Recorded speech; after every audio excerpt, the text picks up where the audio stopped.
Production funding for Behind the Headlines is made possible in part by the WKNO Production Fund, the WKNO Endowment Fund, and by viewers like you. Thank you.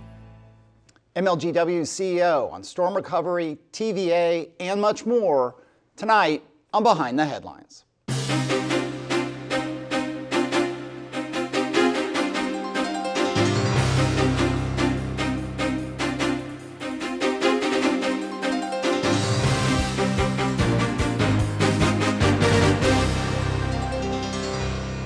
I'm Eric Barnes with the Daily Memphian. Thanks for joining us. I'm joined tonight by JT Young, President and CEO of MLG&W. Thanks for being here again. Thank you. Glad to be here.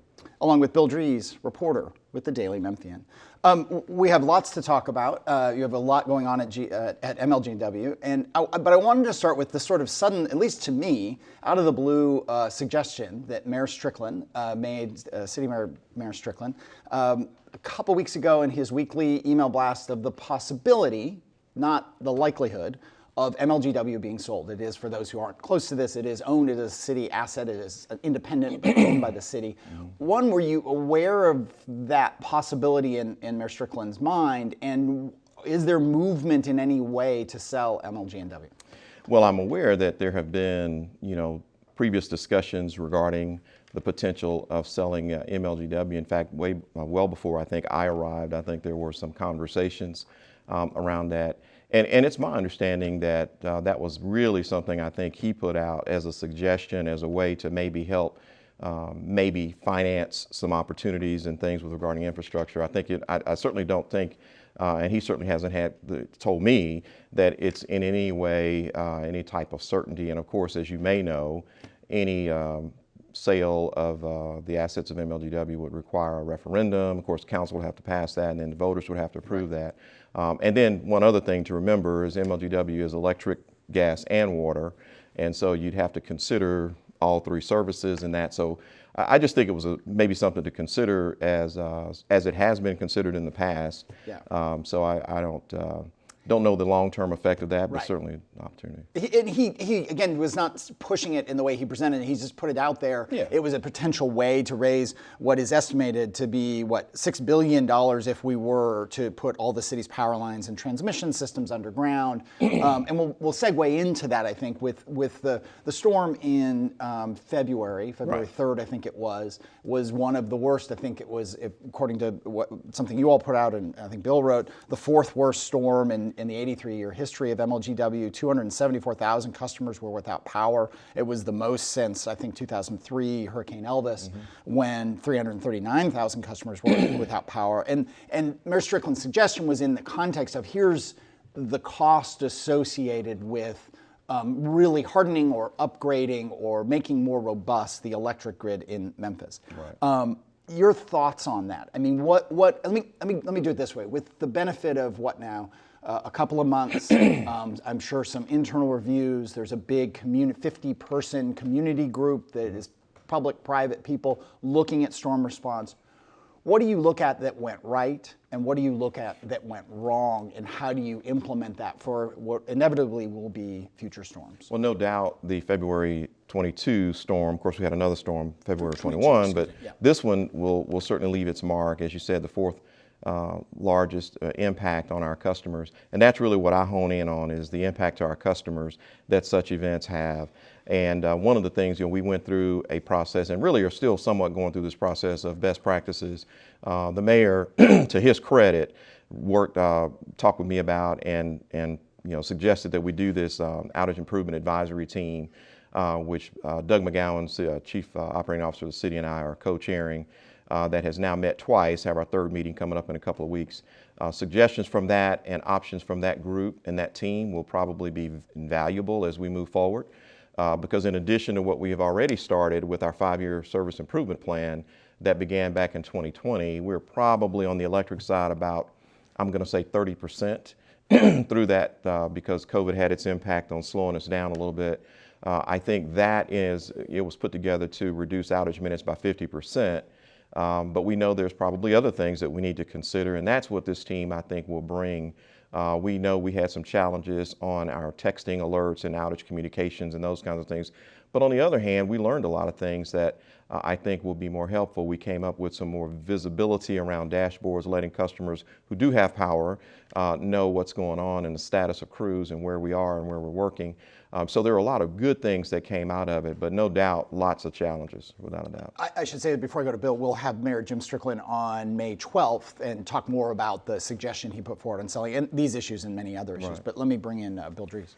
And to the point about the information, there's a regular outage map, but the dashboard has actually a more detailed map, because when you're without power, the dashboard map kind of lets you know with more specificity what's going on in your area. And it also lets folks know, the customers know where we are, and there's a lot of misconceptions sometimes about what our crews are doing, and so we want to try to make sure customers know that crews are dispersed across our area. In that particular storm, widespread outages, we had crews and assistance from outside crews, and we had those crews deployed in a lot of areas. One of the things this outage improvement team is allowing us to do is help communicate the restoration process and how we do it, and to find ways of doing that even better. But so it's been a great opportunity to do that, get community input. Mm-hmm. There was so much discussion about underground power lines, and then the discussion really moved pretty rapidly to people who have underground power saying, hey, I lost my power too. It's not a cure-all for this. I always tell people the underground service is not a panacea. When you're worried about trees, it might be helpful, but what we have learned, and in my career, I used to design underground subdivisions, and I used to do that work as an engineer. One of the things we learn is that underground facilities have a lifespan much shorter than overhead facilities. And so you have a lot more maintenance issues once you have to deal with underground facilities. And when there are outages involving underground equipment, it's much more difficult to restore because you can't see it, you have to dig it up, there's a lot more that it takes to get that restored. And so one of the things we try to let folks know is it's and it's more expensive as well to put in. So when you factor that in, I think overhead lines tend to have a lifespan of 2 to 3 times that of underground.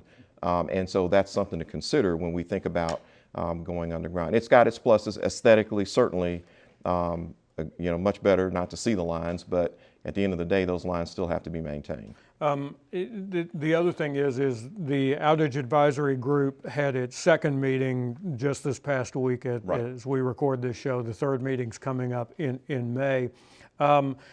Where is some kind of, for lack of a better term, a tree policy in terms of, first of all, dealing with trees that directly impact overhead lines, and then trees that don't impact that directly, at least, which seems to be something that is not just light, gas, and water. Right. There are, tree issues and overhead lines have always been and always will be a challenge. One of the things in our 5-year improvement plan was to try, we had provisions to escalate our tree trimming and make sure that we get that on what we want it to be a 4-year cycle. And that has been a bit of a challenge. Of course, actually a 3-year cycle, but that's been a bit of a challenge. We're on about a 4.5 to 5-year cycle right now. We want to make sure that, and that's been because of labor challenges, COVID-related issues, et cetera, and we are working through that to help make that better. We have heard from members of the team some of the issues around trees.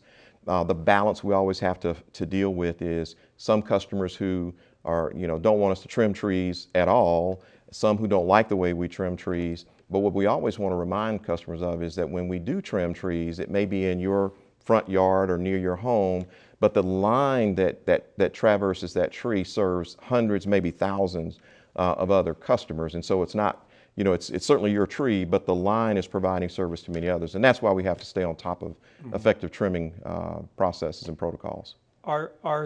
Did I hear correctly that's all outsourced? The tree trimming? Yes, we do have 2 contractors actually now that we use for tree trimming. Most utilities do.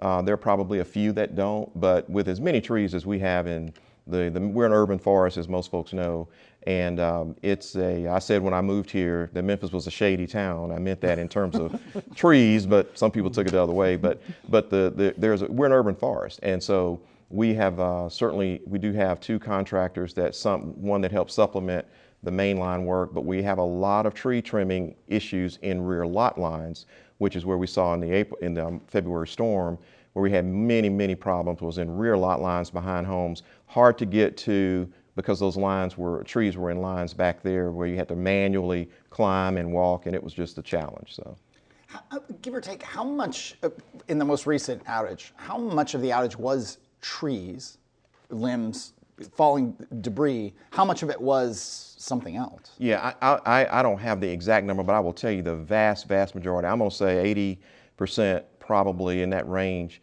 was related either to trees directly. So remember, we had not just tree limbs, but we had entire trees falling on lines. And when a tree falls on a line, like we had an issue over on Kimball and I went out to see, and we had we call a triple circuit, so 3 circuits, probably 3,000 or 4,000 customers may be affected. That one tree that came down on those 3 circuits took all those out. Just one tree did that. And so we had the issue up in Fraser in a rear lot situation with the same kind of thing with a double circuit. So trees predominantly, because of the ice and the weight of the ice on those branches, brought down not just branches but trees. And we had outages that we repaired, and then more limbs fell and we had to go back. So those outages got sort of replicated. Yeah. You know, it's just was a challenge. In terms of, you've mentioned, and I already forgot the name, but in 2020 you guys got a relatively big rate increase for $1 billion to go towards the infrastructure. That included not just electric, but also gas and water. And you said to me, or you said a minute ago, 50%. The goal of that 5-year plan is to bring the power outages down 50%. Yeah, outage minutes. Thank you. Decreased by 50%. Is that? You mentioned the tree trimming. What else goes into that? That's a pretty big goal, 50%. What else goes into that? So the other pieces of that, significant pieces of that, one is what we call distribution automation. That automation is really where we employ technology and put technology out on our lines to sense outages in ways that may be a little bit faster than we could, and can actually do things on our lines, what's called self-healing, to close in switches and open others to isolate outages, so that when our troubleshooters are engaged, they have less that they have to worry about, because that distribution automation picks up more customers more quickly. And so that's a pretty significant piece. We also, in last year, made great progress in replacing a lot of poles that needed to be replaced to sort of harden our system. We did probably somewhere close to 800. Our goal was 600. We actually exceeded that goal last year with that. And then we had substation equipment that's antiquated that needs to be replaced. So that's a part as well of the plan. So those are some of the major components. The decision making around what areas get reconnected first is the source of immense frustration, lots of social media conspiracy theories, anger, and I make light of it, and I shouldn't, because it is unbelievably annoying. It is, for some people, dangerous. The temperatures were extremely cold. And I'm not saying you don't get that. But the frustration was huge, and it was directed at MLG. Why not my neighborhood? I see a truck, my neighbor's power is on. How that decision-making happens, and how do you assure the public you're doing it as efficiently as you can? One of the biggest things we're trying to do with the Outage Improvement Advisory Team is to communicate just that, the process of restoration. And one of the things we're going to be doing in the future even more is putting out and making it more public on our website and through other means. We do, I think our communications team do a great job trying to let folks know on social media how we do that. But our restoration process is not unlike, and I've been through more than a dozen hurricanes in Florida, and this is the same process. You always go to the restoration of those emergency services, public safety issues. In our case, water pumping stations. We want to make sure we had challenges with those in February. And then once you get those back, you start looking at what effort can I put forth in restoring what we call our circuits that'll bring back on the most customers at one time. And so we start with our mainline circuits that can bring back on the most customers at once, and work our way down to ultimately the individual outages that may affect a neighborhood or a home in a neighborhood. The way homes are served, you can be in a neighborhood where your next door neighbor is served entirely different than you, so their lights may be off and yours may be on, or vice versa, because of the way the network is designed. And we also remind people that when you don't see crews in your neighborhood, that doesn't mean they're not working on behalf of your neighborhood, because of the way our system is networked. So it's a process that we use that really is not discriminating against any neighbors or any particular community, but it's looking at the most efficient, safest way to bring loads back on. Okay. Is the outage advisory team going to cause any changes or amendments to the overall infrastructure plan? It's possible. And one of the things that I shared with our board at our most recent board meeting is that once we get those recommendations and we look at those, to the extent that those recommendations are feasible and plausible, we will at a minimum want to make sure we integrate those into our budget process. And it's possible that those suggestions might lead to the need to acquire more funding. We don't know yet. I have no idea what that might be, but certainly, as I say to people, there's no magic money. But to do this the right way, we're going to make sure we listen and do what's right in getting it done. And one of the things that I think you heard from the council in the immediate aftermath of the storm was some council members who were saying, well, maybe we should bring tree trimming in-house. Right. And you've been through that already, but these could be some pretty big swings. And that's actually almost similar to another division, but that's something we will certainly look at if it makes sense to do it. If we find some ways to do that more efficiently, then we would. I will say that the labor challenges that our contractors are finding with tree trim workers, I suspect we would find whether it's in-house or not. So I think the issues that we're having aren't necessarily who's doing it. It's more about getting the labor to make sure the work gets done. With 10 minutes here, a segue, and I may or may not have said this, that I think what you all are estimating is it's $1 billion to put all backyard circuits, the stuff people see out the back window, give or take $1 billion to put that underground. It would be $6 billion to do all the overhead lines around the city, all the lines we see. So again, you're in the middle of a 5-year $1 billion plan, but that is, again, I would assume roughly a third of which is electric and the other 2/3 is gas and water. About half electric. Half electric, thank you. But that segues us to TVA and the decision that MLGW is going through this process of does MLGW leave TVA as the provider of electricity to Memphis? The MLGW needs to give 5 years notice to TVA. It's been a source of a lot of back and forth and some criticism of the process. It will ultimately be a decision of, in part, MLG Board of Commissioners, but given that it's a city-owned property, it comes down to the City Council. The City Council will have to approve any switch.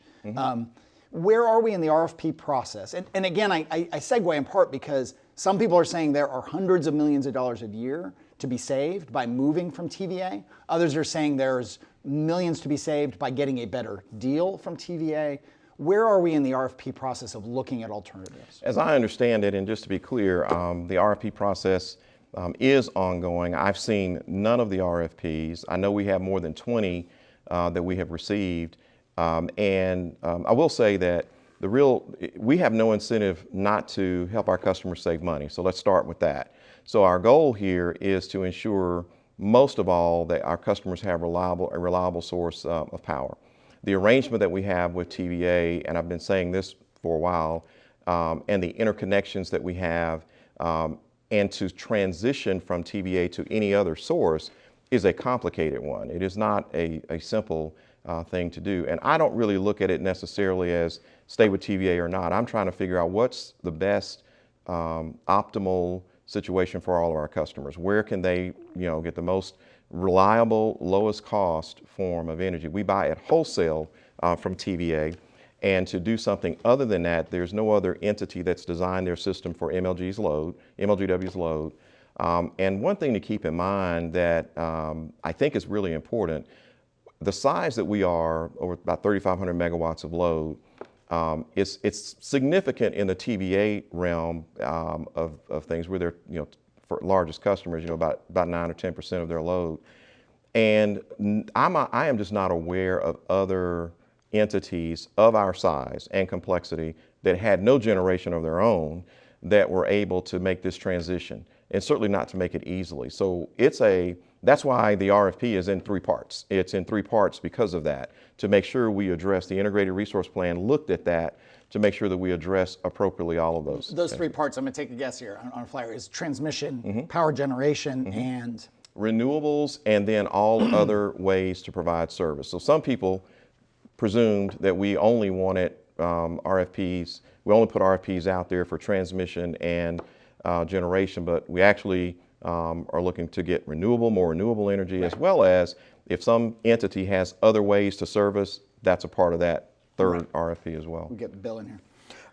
And also in this process, as part of this process, there has been some discussion about whether the description of what you're looking for was broad enough to include something that might not be what's been considered before.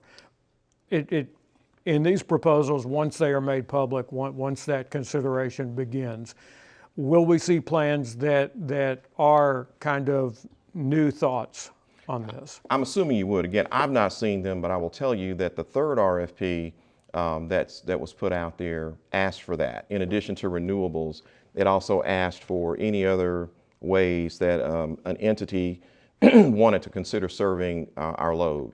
And that could be, come one, come all, however you want to do it. Again, it's I keep saying it, but providing a transition for our service away from TVA, is it doable? Very likely doable. We've got over 20. Remember, these RFPs, I believe that we have, are addressing specifically what was in the bid packages. But I think at some point, what everybody needs to also remember is the bid process is designed specifically and in accordance with what was approved last year by our board and the council, to follow a process that we're following. To protect the confidentiality of those bids is really important.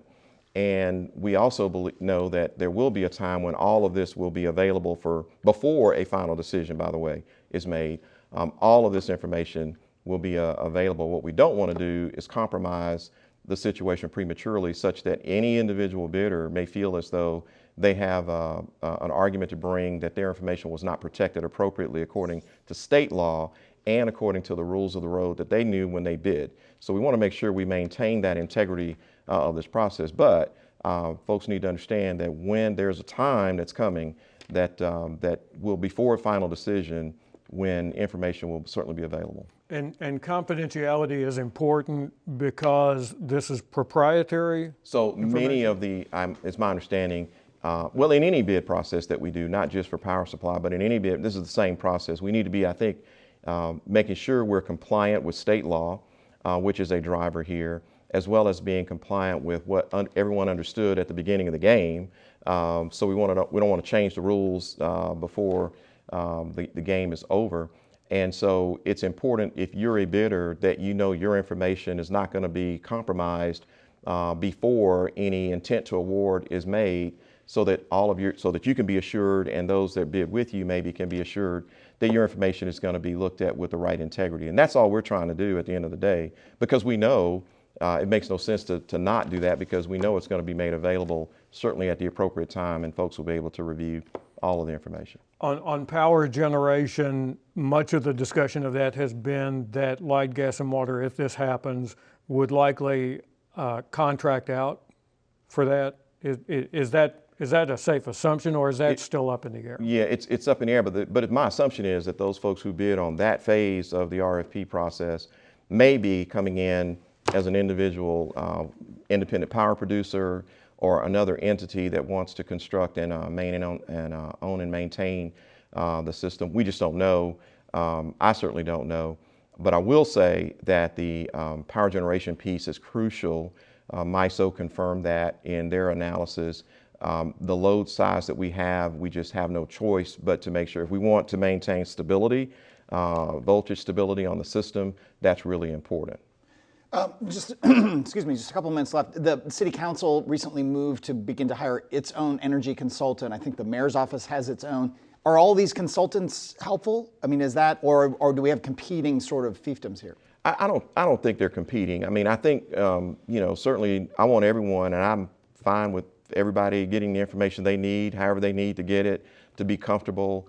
Our consultant, as you know, was approved by the board and the council, and they're going to be making a presentation to our board and the council together to kind of give them an update on what's going on with this. About when will everything be revealed? Apologies if you already said that. Well, what I just spoke about, the consultants report out to the board and the council, likely to occur, I'm going to suggest, late May, early June. And that's just going to be on their findings thus far about whether, what it looks like overall. The details of the proposal, each proposal, may not be revealed at that time, but that'll be probably at some point when there's an intent to award, but before a final decision is made, so that if folks want to challenge something or question something, they'll have time to do that. There were some, switching gears a little bit with just a minute left, there were some criticisms, questions about some MLGW Board of Commissioners who are on the board in expired terms. Commissioners are allowed to vote and be on the board with expired terms. It's not uncommon for nonprofits and others. There were critics that looks bad, especially with the huge decisions that are being made right now. How involved are you in the dealings of the board and the rules making in terms of their disclosures, who's on an expired term, who is not? Is that part of your purview? No, not really, but we do have a process, as you may know now, where everyone annually fills out the disclosure information. Several employees do, probably close to 60 or 70 MLGW employees fill that out. Our information is now online at our website. You can go out and see that. And so, and of course, as you know, the board's there have been 3 reappointed members and 2 new members appointed to the MLGW board. We're out of time. I'm going to ask a few more questions. Bill will probably get that in an article about that. But thank you for being here. Thanks for your time. Thank you, Bill. Thank you for joining us again. Next week, we've got TVA CEO Jeff Lyash talking about some of these very similar issues. Mayor Jim Strickland coming up soon. If you missed anything today, you can get the podcast, or you can go to WKNO.org and get the full video. Thanks. We'll see you next week.